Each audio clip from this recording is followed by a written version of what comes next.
Amados irmãos, este foi o primeiro milagre que Jesus fizera em Caná da Galileia. Manifestou-se a sua glória e os seus discípulos creram nele. Vocês sabem que Epifania significa manifestação. Então, essa frase do Evangelho de São João, capítulo 2, já diz exatamente o que aconteceu quando Jesus fez o primeiro milagre. Manifestou-se a sua glória, ou seja, nosso Senhor manifestou a sua divindade, o seu poder. Interessante que esses discípulos talvez fossem uns 5, que começaram a seguir Jesus depois do batismo. Nós celebramos agora, dia 13 de janeiro, o batismo do Senhor. Na forma antiga do calendário tradicional, né? O dia 13 de janeiro é uma data fixa para se celebrar o batismo de Jesus. E no dia do batismo também houve uma manifestação. A voz revelou o Pai. A pomba que pousou sobre Jesus revelou o Espírito Santo. E Jesus, o Filho, no Rio Jordão, revelava, portanto, que Jesus tinha sido enviado pelo Pai e tinha sido concebido no seio de Maria por obra do Espírito Santo. E ali também houve essa manifestação, de tal maneira que João, apontando para Jesus, dizendo: eis o Cordeiro de Deus, eis aquele que tira o pecado do mundo, fosse uma força maior para convencer os discípulos a seguirem a Jesus. Eles estavam ainda um tanto titubeantes se seguiam São João Batista ou se seguiam Jesus Cristo. É claro que nosso Senhor chamou Tiago, chamou João, que escreveu o fato do Evangelho de hoje, chamou Pedro, chamou André e chamou Natanael. Talvez o casal das bodas de Caná fossem parentes de Natanael. Mas aqui é importante a gente colocar que o evangelista, ele coloca Nossa Senhora em primeiro plano, depois coloca Jesus, e quase que por acidente, coloca também os discípulos. Eu quis um pouco relatar para vocês, anteriormente, como é que se sucedeu, até a festa acontecer, e até os discípulos aparecerem com Jesus. Até acontecer, na verdade, a falta do vinho, justamente porque a presença dos discípulos, um tanto improvisada, tivesse ocasionado, né, a falta do vinho, porque eles não esperavam, houve um número a mais. Isso é uma interpretação que se pode dar, uma razão para explicar a falta do vinho. Os discípulos, eles estavam ali um tanto de improviso, né? Não vou dizer de penetra, né? Embora o evangelista tenha dito que eles foram convidados. Mas eles foram porque Jesus foi convidado. E mais, Jesus foi porque Maria foi convidada. Eis aqui a questão. O evangelista São João coloca Nossa Senhora em primeiro plano, exercendo um protagonismo. E é esse protagonismo de Maria que é importante para a nossa reflexão de hoje. Tudo isso que eu quis dizer é para chegar nesse ponto, né? Que Nossa Senhora exerceu um papel muito importante com a sua perspicácia, com a sua presença de espírito, né? Com a sua atenção, eu diria, com o seu zelo, né? Com a sua solicitude. Nossa Senhora percebeu que o vinho começou a faltar. Isso aqui, na espiritualidade católica, quando se aplica para Nossa Senhora, é justamente para a gente entender que Nossa Senhora, como dizia Santo Afonso Maria de Ligório, é uma mãe solícita. O que significa isso? É uma mãe que ama, é uma mãe que está presente, é uma mãe que acompanha, que vê, é uma mãe que perscruta, que sonda, e mais, é uma mãe que quer participar de nossa vida, seja nos momentos difíceis, nos momentos de tribulação, seja nos momentos de alegria, seja na hora quando Nossa Senhora vê e se alegra quando o filho pratica virtude, né?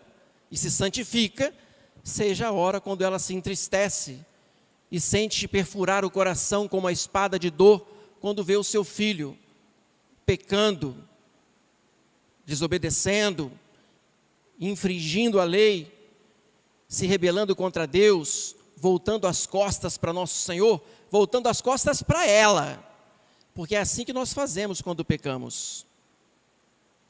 Nossa Senhora, ela tem que exercer esse protagonismo na nossa vida espiritual, participando, portanto, de nossa espiritualidade, né? De nossas lutas, de nossas quedas, de nossas lutas para que ela nos dê a força para perseverar, de nossas quedas para que tenhamos a humildade, para também nos levantarmos.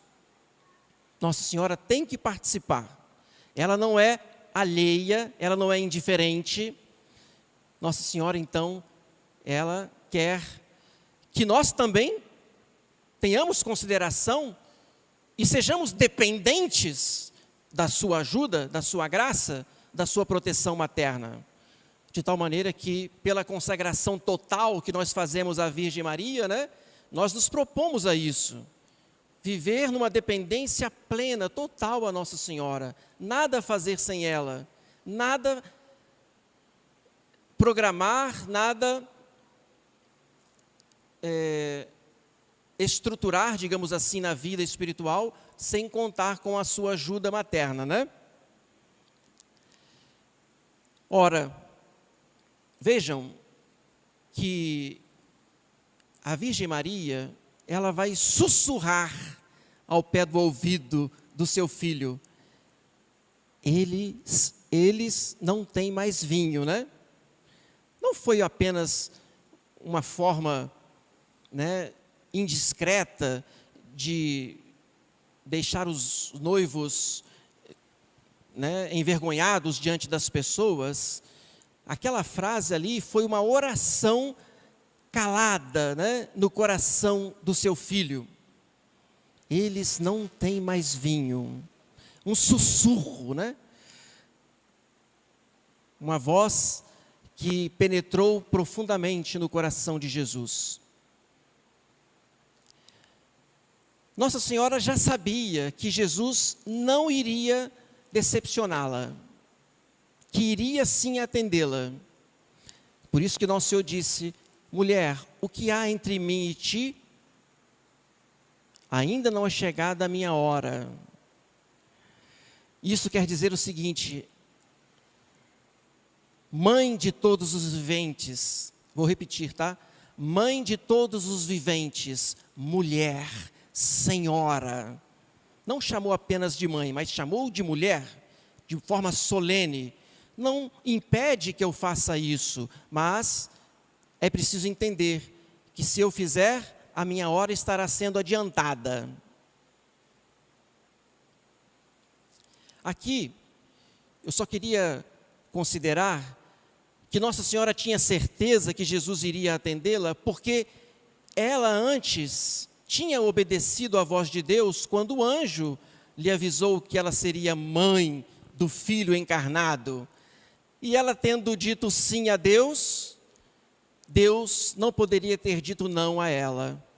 E como ela obedeceu à vontade de Deus, Jesus teve que obedecer à vontade da mãe.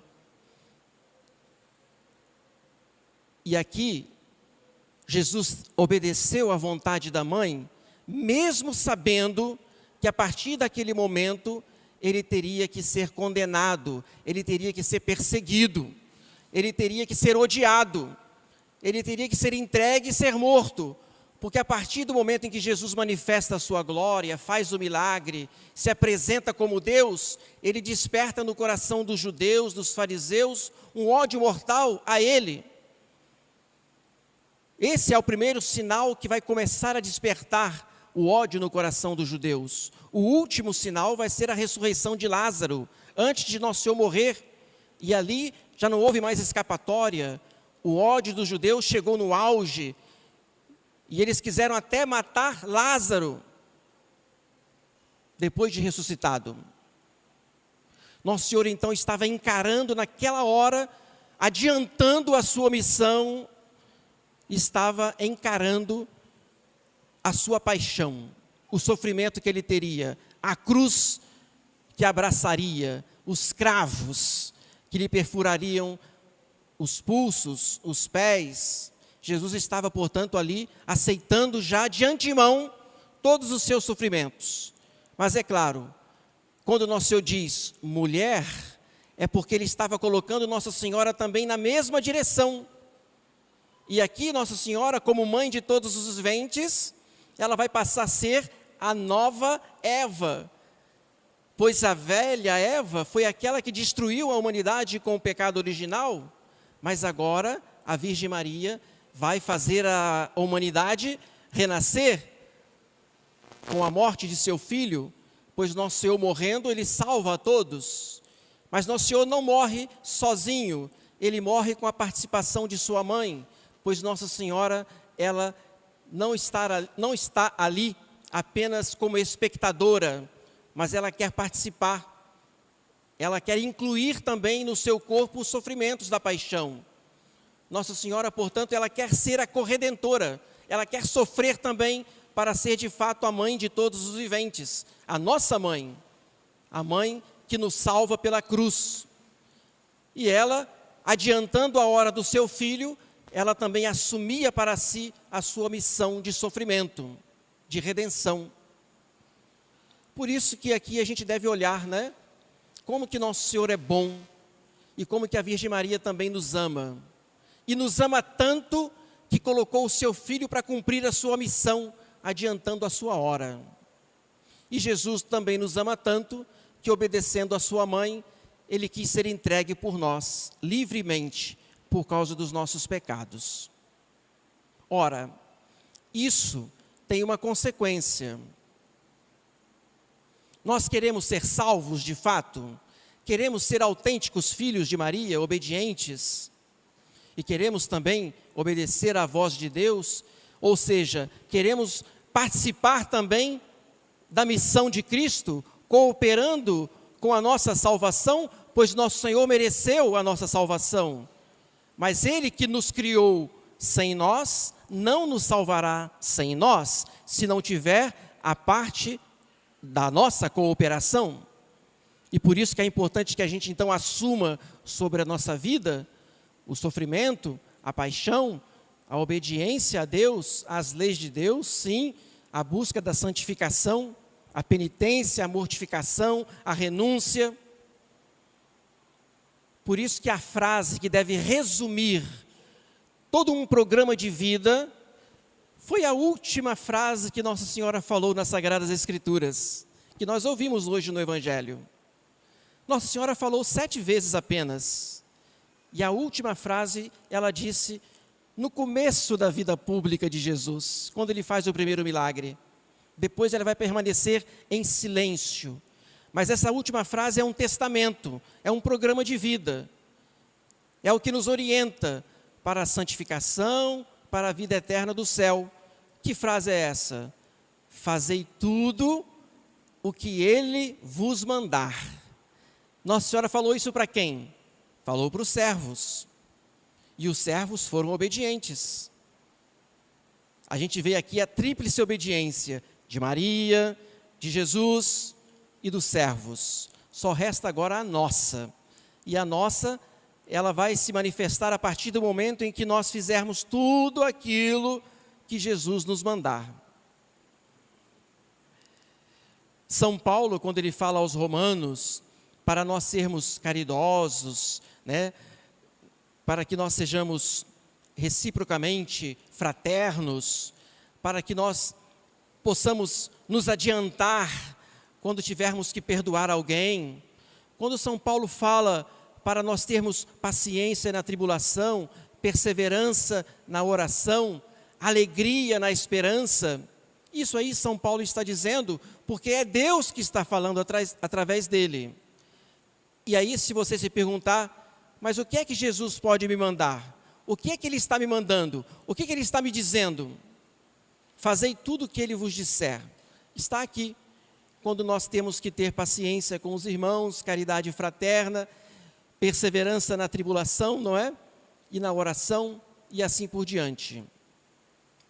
O resultado final, né, da nossa obediência, da nossa perseverança, da nossa luta, vai ser a transformação. Porque muitas vezes o cristão, ele pode se assemelhar a uma talha vazia, esse coração que não tem ainda o amor de Deus, precisa ser preenchido, mas para isso precisa fazer o que nosso Senhor manda. Ou as talhas, depois enchidas de água, podem significar um coração que ainda não está repleto do amor de Deus. Falta o vinho do milagre, o vinho melhor, o vinho que nosso Senhor, portanto, transforma. Não importa qual seja o recipiente, né, que signifique o nosso coração, se é uma talha vazia, uma talha cheia de água, ou uma talha transbordando de amor puro a Deus. O que importa é que nós devemos nos aproximar de nosso Senhor, como se não tivéssemos nada, e apresentar a Ele a nossa miséria, o nosso nada, a nossa pequenez, ou a nossa talha vazia, um pouco vazia, mas que precisa da transformação. O fato é que só nosso Senhor pode nos dar essa transformação. A graça vem dEle, Ele que é o dispensador do dom, é Ele que difunde e que infunde e derrama na nossa alma o amor de Deus. E aí, se nós nos aproximarmos de Jesus, abrindo o nosso coração, tendo essa confiança, né, nosso Senhor vai transformar sim a nossa vida e vai encher o nosso coração do amor de Deus. Vamos pedir essa graça a Nossa Senhora, né? Ela não vai nos abandonar, ela não fica indiferente diante das nossas lutas e fraquezas, mas ela quer nos levantar das nossas quedas, dos nossos pecados.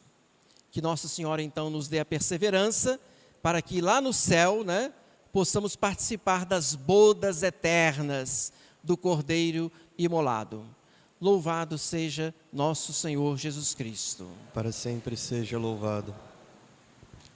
Vamos de pé professar as verdades de nossa fé.